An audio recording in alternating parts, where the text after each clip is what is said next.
शरीर में 8 केंद्र हैं, 8 केंद्र,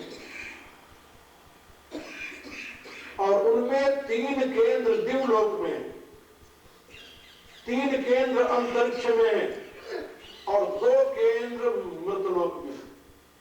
हमारे शरीर को 3 भागों में विभाजित किया गया है।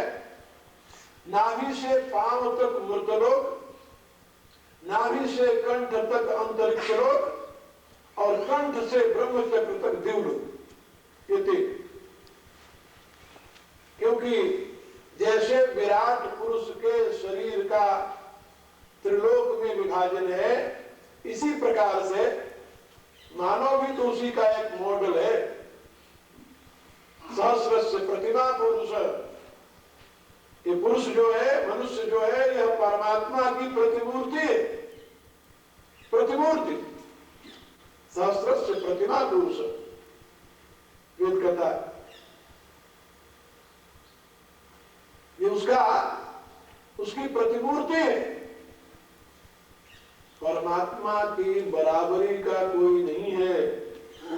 जहां वेद में कहा गया है न तस्य प्रतिमा अस्ति, वहां प्रतिमा शब्द का अभिप्राय है प्रतिमान, और जहां ये कहा गया है सहस्रस्य प्रतिमा पुरुष, वहां प्रतिमा शब्द का अभिप्राय है प्रतिमूर्ति। दोनों में अंतर है। प्रतिमान का अर्थ होता है उसके बराबर का, और प्रतिमूर्ति का अर्थ होता है उसकी अनुकृति। तो मनुष्य परमात्मा की अनुकृति, परमात्मा के बराबर का नहीं। बराबर का कोई हो ही नहीं सकता। न तस्य प्रतिमा अस्ति, यह सिनामवाद जैसा, उसकी बराबरी का कौन हो सकता है? न तत्समस्त्याभ्यधिका कुतो, न तत्समस्त्याभ्यधिका कुतो। गीता में अर्जुन प्रार्थना करता है कि आपके बराबर ही कोई नहीं है, आपसे महान कौन हो सकता है? न तस्य कार्यं करणं च विद्यते, न तत्समस्त्याभ्यधिकस्य दृश्यते, परास शक्तिर्विद्यैव श्रूयते, स्वाभाविकी ज्ञान बल क्रिया च श्रुति कहते। तो परमात्मा के समान तो कोई नहीं है, लेकिन परमात्मा की अनुकृति है। कौन है? क्या मनुष्य? सहस्रस्य प्रतिमा पुरुष है। ये मनुष्य परमात्मा की अनुकृति है। जैसे परमात्मा के विराट स्वरूप में 3 लोक हैं, नाभ्यासिदंतरिक्षगुम श्रीष्णो देवहु समवर्तत पद्भ्याम भूमिर्दशस्रोत्रा तथा लोकान अकल्पयन्। जैसे परमात्मा के स्वरूप में 3 लोकों की कल्पना है, कल्पना ही है। कल्पना माने ये तुम्हारी कल्पना नहीं है, ये परमात्मा की कल्पना है। कल्पना का अर्थ होता है संकल्प। कल्पना का अर्थ होता है यानी एक प्रकार से स्वीकृति। कल्पना के कई अर्थ है। कल्प से यहाँ पर कल्प शब्द का प्रयोग है, वहां पर इसके अनेकों अर्थ बताए गए। तो यहाँ पर जो ब्रह्मणो रूप कल्पना है, उपासना नाम कार्यार्थ ब्रह्मणो रूप कल्पना, वहां भी कल्पना शब्द का प्रयोग हुआ है। तो ये मैं बता रहा था कि मनुष्य जो है परमात्मा की प्रतिमूर्ति, अनुकृति। इसीलिए तो ऐतरेय उपनिषद में प्रसंग आता है कि परमात्मा ने अपने संकल्प से अनेक जीवों को उत्पन्न किया और देवताओं से कहा कि तुम इसमें निवास करो, लेकिन देवताओं ने उसे अस्वीकार कर दिया। आखिर में परमात्मा ने अपनी अनुकृति बनी, अपनी अनुकृति। जैसा वह विराट पुरुष था, वैसे ठीक उसी प्रकार की अपनी अनुकृति बनाई। और जब उस अनुकृति को देखा तो देवता लोग नाचने लगे, मगन हो गए। सुकृतम में हुआ क्या कहा? सुकृतम, ये तुम्हारी सुंदर कृति, श्रेष्ठतम कृति, उत्तम कृति। तो मनुष्य जो है परमात्मा का सुकृत है। सुकृत माने सुंदर कृति। इसीलिए व्यास भगवान ने कहा नहीं मानुषात् श्रेष्ठतम किंचित्। महाभारत में घोषणा की कि मनुष्य श्रेष्ठ और कुछ नहीं है। क्यों नहीं है? कि मनुष्य परमात्मा की अनुकृति है। वो जो परमात्मा की अनुकृति है उसमें भी त्रिलोकी है। ठीक उसी प्रकार से जैसे विराट की त्रिलोकी है, ऐसे तो नाभि से नीचे मृतलोक आप सबके जीवन की स्थिति। नाभि से नीचे मृतलोक आप सब जानते हैं कि मर्द तत्व जो है उसका जन्म, उसकी स्थिति और उसका विलय, ये सब नाभि से नीचे की क्रिया में होता है, ये मृतलोक। और नाभि से लेकर के कंठ तक ये अंतरिक्ष, अंतरिक्ष जो है ये अमृत लोक है। और कंठ से लेकर के ब्रह्मचक्र तक ये जो है ये देवलोक है, देव। और इस देवलोक में 3 चक्र है। जब तक वो इसके नीचे है तब तक उसे ऐसा अनुभव नहीं हो पाता। पूर्ण अनुभूति तो देवलोक में पहुंचने पर होती है। और देवलोक में पहुंचने पर 3 प्रकार की अनुभूतियां हैं। पहली अनुभूति तवास्मी, दूसरी अनुभूति त्वदेवासी और तीसरी अनुभूति त्वमेवासी। ये 3 अनुभूति। मैं आपका हूं, मैं आपसे हूं। और आखिरी अनुभूति है त्वम एव असि, तू ही है, तू ही है। संतों ने घोषणा की तू ही तू, तू ही तू, तू ही तू, तू ही तू माने क्या? मैं ही नहीं मेरा का। एक पद में मैंने उस अवस्था में संकेत किया था, स्थूल तन है पंचभूतों से बना जाना गया, सतरंज मिलाकर इंद्रियों का तान भी ताना गया, चांचर्य अनेकों भात की है वासना कारणतः, ये कार्य माया के सभी मैं ही नहीं मेरा कहां। जब मैं का ही अस्तित्व नहीं है तो मेरा कहां से आएगा, मेरा क्या होगा? इसलिए ये अनुभव होना, ये अनुभव होना सो अस्मि, मैं वह हूं, ये कोई आश्चर्यप्रद नहीं है, अनर्थप्रद भी नहीं है। ये तो साधन की उच्चतम अवस्था का अवबोधक है, सो अवस्था। लेकिन ये कहलाना या कहना कि मैं ईश्वर हूं, ये तो अनर्थकारी। तुलसीदास जी कहते हैं कि जे पुनि ते पुनि आपको ईश कहावत, मुझे ही भगवान मान लो, मैं ही भगवान हूं।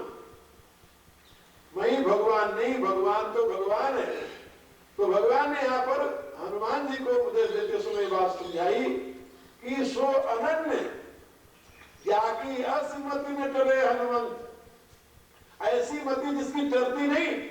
मति को टरने की संभावना है, क्योंकि जब उच्चतम अवस्था में पहुंच करके अनुभव करेगा कि सो हम अस्मि, तो व्युत्थान की अवस्था में वो अनुभूति तो बनी रहेगी। और व्युत्थान की अवस्था में वो उसके प्रयोग में न लावे, ये कैसे हो सकता है? समाधि की अवस्था में जब उसे सो हम अस्मि की अनुभूति हुई, तो व्युत्थान की अवस्था में उसको यदि वो घोषित करता है तो इसमें अनर्थ क्या है? वो स्वामी जी ने कहा नहीं, अनर्थ है, अनर्थ है। जब वो अहम ब्रह्मास्मि का उद्घोष करने लगेगा, किससे करेगा? किससे करेगा? मैं ईश्वर हूं, ये किससे कहेगा? ईश्वर से कहने जाएगा मैं ईश्वर हूं, क्या रहा? मैं ईश्वर हूं, मैं ईश्वर हूं, तो दूसरे क्या है? यदि वो कहता है कि हम ईश्वर हैं, यानी हम सभी ईश्वर हैं, फिर तो बात ही नहीं, फिर किससे कौन कहेगा? ईश्वर ईश्वर से क्या कहेगा? और क्या वो सोचेगा कि ईश्वर अनेक है? यदि ये अनुभव करता है कि नहीं, एक ही ईश्वर अनेक रूप में है, एक ही ईश्वर अनेक रूपों में है, फिर तो कोई अंतर ही नहीं पड़ता। फिर किससे कहेगा कि मैं ईश्वर हूं? ईश्वर से ईश्वर कहने नहीं जाता कि मैं ईश्वर हूं। इसलिए ये बहुत सावधानी की आवश्यकता है उस अवस्था में कि जब व्युत्थान स्थिति में आवे, दो ही अवस्थाएं होगी ना, समाधि और व्युत्थान कालना की। तो जब समाधि अवस्था में है तो ईश्वर के साथ अभिन्नता की अनुभूति, और जब व्युत्थान अवस्था में आवे वो, स्वीकार कर ले कि मैं तो प्रभु का सेवक, ये मैं सेवक है, मैं में स्वामित्व की भावना यदि आ गई वही वो अनर्थकारी हो जाएगा, फिर अनन्यता समाप्त हो जाएगी, वहां अन्य खड़ा हो जाएगा। जहां मैं में स्वामित्व की भावना आई वहीं अन्य खड़ा हुआ, मैं ईश्वर हूं बाकी सब जीव है। एक महात्मा आए मेरे से मिलने, तो चर्चा करने लगे, तो उन्होंने बातचीत में कहा कि ये जो संसार में असक्त लोग हैं, पतित लोग हैं, इनका उद्धार तो संत लोग ही कर सकते हैं। मैंने उससे कहा क्षमा करना स्वामी जी, जब संत की स्थिति आती है तो कोई पतित नहीं रहता, और जब तक पतित की दृष्टि बनी रहती है तब तक संत नहीं होता। क्या सुनिए, जब तक ये दृष्टि बनी है कि उन पतित जीवों का उद्धार करना है तब तक कभी संत नहीं बना, और जब वो संत बन जाएगा तो उसके दृष्टि में कोई पतित होगा ही नहीं, उद्धार किसका करेगा। पतित की दृष्टि कब तक रहती है, जब तक कि सही माने में उसे यथार्थ का बोध नहीं हुआ, और जब यथार्थ का बोध हो गया तभी तो संत बनेगा। क्योंकि महात्मा की व्याख्या भगवान ने स्वयं की है, महात्मा नस्तुमान पार्थ दैवी प्रतिमा सता भजत्यनन्य मनसा ज्ञात्वा भूतादिमत्वयम्। तो जो संपूर्ण प्राणियों के आदि रूप में परमेश्वर का दर्शन करेगा वही तो महात्मा बनेगा, संत बनेगा। तो जब संतत्व की स्थिति आती है तो कोई पतित नहीं रहता, और जब तक पतित की दृष्टि है तब तक कभी वो संत बना ही नहीं, उसका उद्धार क्या कहां करेगा, कहां से करेगा। इसलिए संत किसी का उद्धार नहीं करता, वो तो प्रभु की सेवा करता है कि मैं सेवक सचराचर रूप स्वामी भगवंत, ये चराचर मेरे प्रभु की अभिव्यक्ति है, उसकी सेवा में स्वयं को समर्पित रखता है, उद्धार किसका करेगा।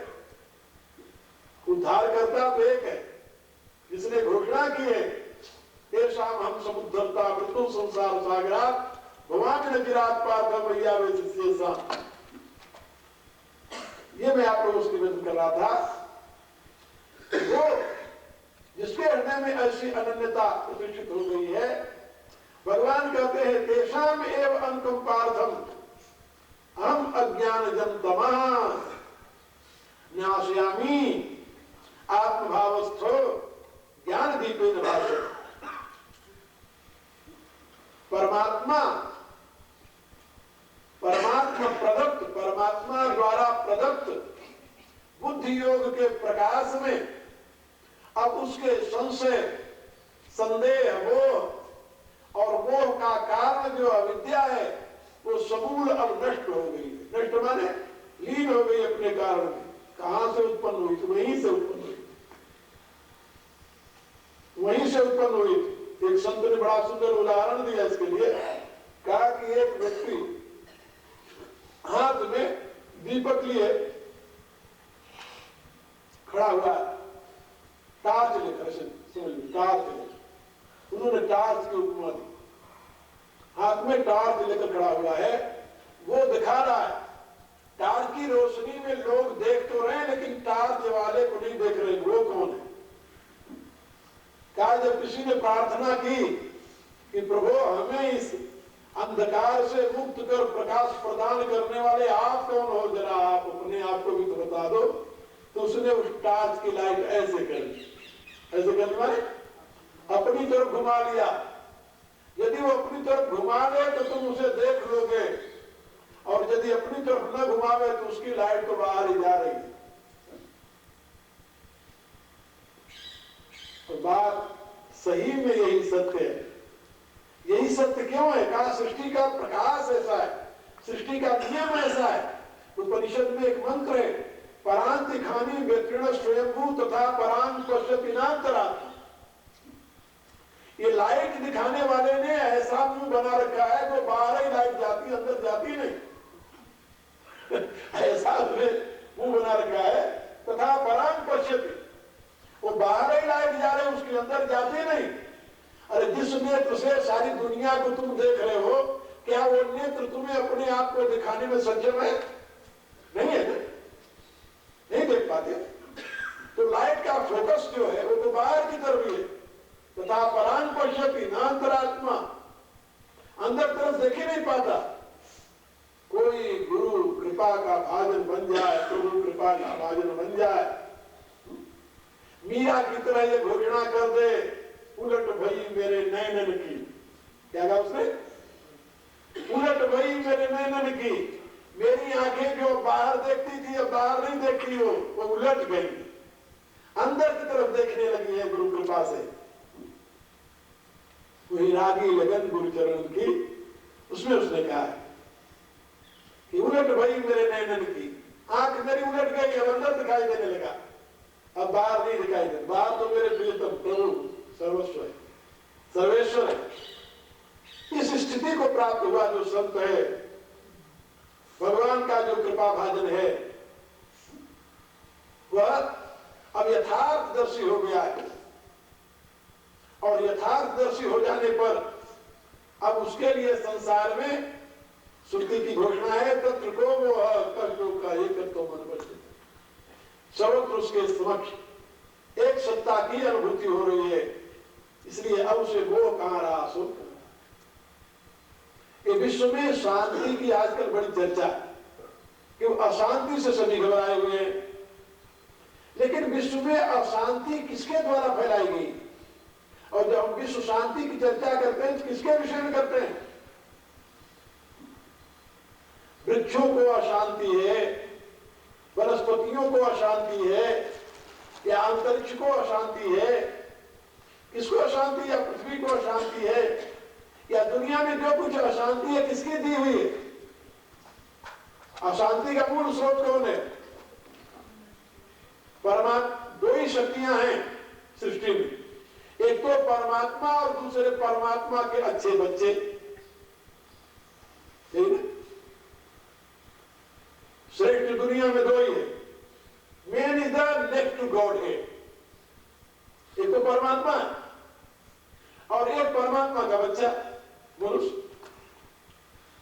नेक्स्ट टू गॉड है तो यही है, बाकी तो इधर युद्ध बेचारे नीचे हैं। और जो परमात्मा से प्रोजेक्ट शक्तियां हैं वो तो दिव्य है, उनमें कभी अशांति आती ही नहीं, वो तो हमेशा शांत है। फिर जब हम अशांति की बात करते हैं तो अशांति कहां है? परमात्मा में शांति है नहीं, अशांति है नहीं, वो तो शांत स्वरूप है। उसके लिए तो शांतम शिवम अद्वैतम, वो तो शांत है, शिव है, अद्वैत है, वहां अशांति नहीं है। और उससे उद्भूत जो देवता है उनमें अशांति नहीं, वो तो शांत ही शांत है। तो शांति और अशांति की कल्पना जब हम करते हैं तो मनुष्य हमारे सामने आता है। मनुष्य यदि अशांति क्रिएट करता है तो सारे उससे नीचे जीव रहने वाले जितने जीव हैं सब अशांत हो जाते हैं। मनुष्य ने पशुओं को अशांत कर रखा है, पक्षियों को अशांत कर रखा है, यहाँ तक कि जलीय जीवों को शांत कर रखा है। मूर्खों ने पिछले साल देखे नहीं, पेट्रोल डुबो दिया टैंकर कई, और लाखों नहीं करोड़ों की तादाद में जलीय जीव तड़प करके मर गए युद्ध में, युद्ध में गल्फ के। ये किसकी अशांति नहीं हुई है? मनुष्य की। तो अशांति का मूल स्रोत कौन है? मनुष्य का। मनुष्य तो परमात्मा की अनुकृति है, ये अशांति का मूल स्रोत कैसे हो सकता है?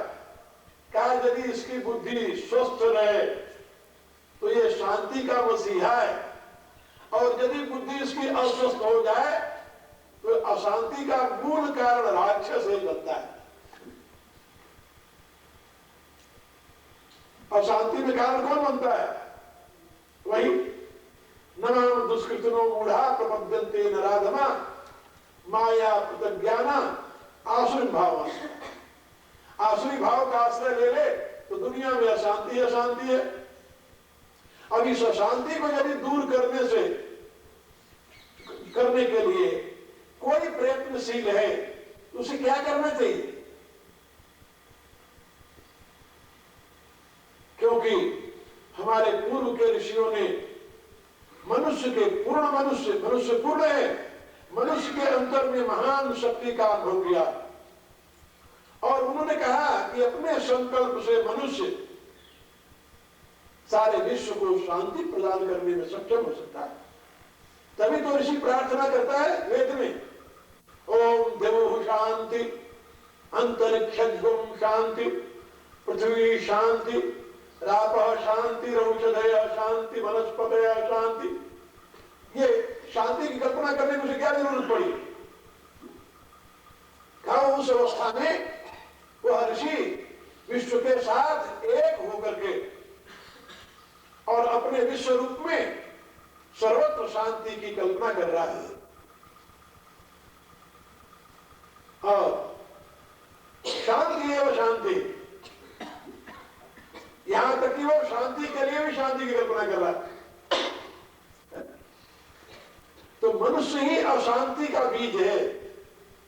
विकृत बुद्धि मनुष्य की अशांति का बीज बन जाती है और स्वस्थ बुद्धि शांति में हेतु होती है। तो यदि विश्व में अशांति से आप भयभीत हो तो अशांति का मूल बीज कारण व्यक्ति है।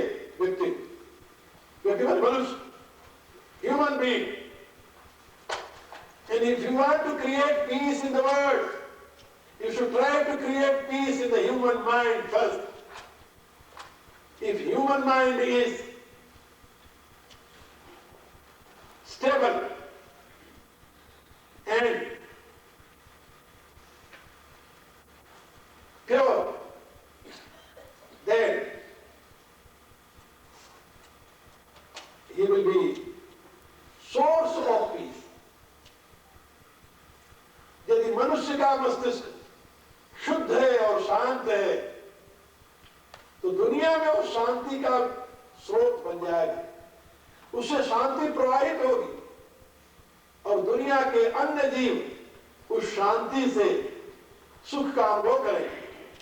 ये तो आप जानते हो। हमारे यहाँ संत और योगी, इनके लक्षण बताते हुए क्या बताया गया? हिंसक प्राणी भी उसके निकट जाकर अपने हिंसा वृत्ति का त्याग कर लेते। हिंसा प्रतिष्ठायाम तो सिद्धो वैरत्याग। हिंसक प्राणी भी तुलसीदास क्या लिखते हैं? खगहा करी हरि बाघ बराहा। खगहा करी हरि बाघ बराहा और बोलो जी कितने रावण पढ़ने वाले? कहां गए सारे?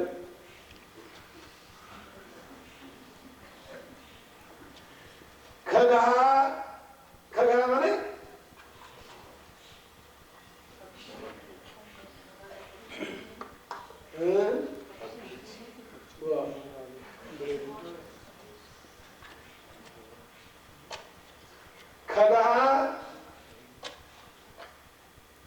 बड़े बड़े रामायण है नहीं,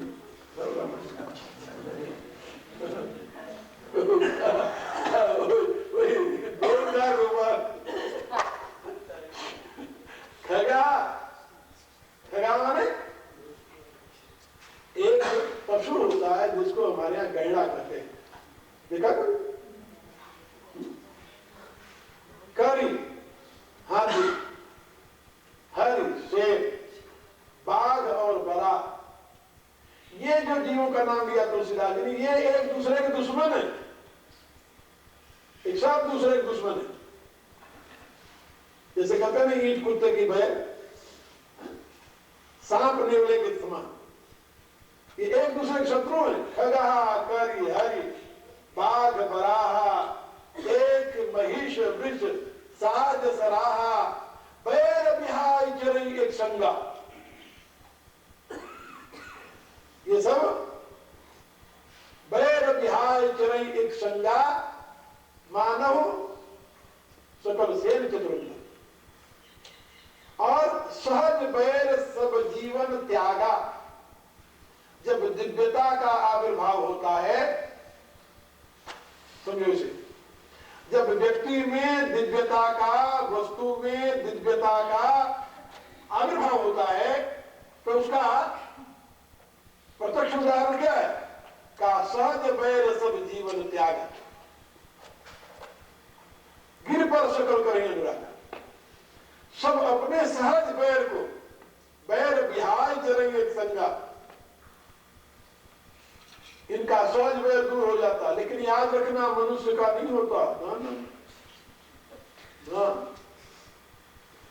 सब प्राणियों का तो हो जाता है, मनुष्य का नहीं होता। कहते हैं भगवान बुद्ध जहां जाते थे, जिस जंगल में रहते थे, उसका पता कैसे लगता था? क्या वहां ये हिंसक प्राणी अपनी हिंसा वृत्ति छोड़ देते? जिस बुद्ध की उपस्थिति में हिंसक प्राणी अपनी हिंसा वृत्ति छोड़ देते थे,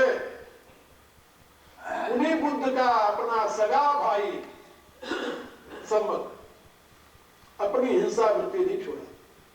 और भगवान बुद्ध जब गिरधकूट पर राजगृह में ध्यानावस्था में स्थित थे, तो उसने पीछे से एक शिलाखंड को ढकेल करके उनको मारने की पूरी योजना बनाई, और एक प्रकार से मार ही डाला था। तो बच गए, प्रारब्ध था। तो इतना ही नहीं, महावीर स्वामी का नाम सुना होगा। खड़े रहते थे तो सांप उनके पांव में आकर के लपट जाते, क्योंकि साधक के, योगी के साधना काल में एक अवस्था विशेष में उसके शरीर से दिव्य गंध का आविर्भाव होता है, दिव्य गंध। और ये जो सांप होते हैं, कोबरे, इनको दिव्य गंध को ग्रहण करने की पिपासा होती है कोबरों। इसलिए वो आकर उस योगी के अगल बगल घूमते। जैसे आप लोग जानते हो, ये रात की रानी जो लगाते हैं, वहां कोबरा जरूर आता है, सांप आते हैं वहां। तो जो सांप है उनको दिव्य गंध ग्रहण करने की चाह। तो जिस महावीर स्वामी के शरीर को सांप लपेट लेते थे पांव में आकर के, उनके शरीर से जो दिव्य गंध निकलती थी उसके आकर्षित हो सके, वो महावीर स्वामी ध्यान में बैठे थे, और एक सज्जन आए, पहले उन्होंने आवाज दी। जब वो नहीं उठे, नहीं, समाधि नहीं खुली, तो ये देखने के लिए कि ये दुष्ट जो है ये आडंबर कर रहा है, मेरे बार बार पुकारने पर भी नहीं उठ रहा है, तो आकर हिलाया। और हिलाने पर भी जब उनकी समाधि नहीं टूटी, तो जानते हो क्या किया उसने? क्या तुम्हें सुनाई नहीं दे रहा है? अभी मैं तुम्हें सुनाई देने का रास्ता बना देता हूं, क्योंकि कान तुम्हारे बंद हो गए। उसने एक लोहे की मोटी कील ली और कान के इस रास्ते से डाल कर इधर से निकाल दिया। क्या तुमने? ठोक करके इधर से कील इधर निकाल। उन महावीर स्वामी जैन संप्रदाय के तीर्थंकर हुए। तो मैं आपको ये बता रहा था कि मनुष्य की दुष्टता वो किसी सज्जन की सज्जनता से नहीं जाता, नहीं जाता है। हाँ, पशु से भी बदतर। पशु कहना तो पशु का अपमान है। एक संत ने लिखा कि आसुरी गुणों से युक्त मनुष्य को पशु कहना पशु का अपमान है, और दैवी गुणों से युक्त मनुष्य को देवता कहना वो मनुष्य का अपमान है। मनुष्य का अपमान है। मनुष्य को देवता कहना मनुष्य का अपमान है, क्योंकि वो तो देवताओं से बहुत ऊंचे।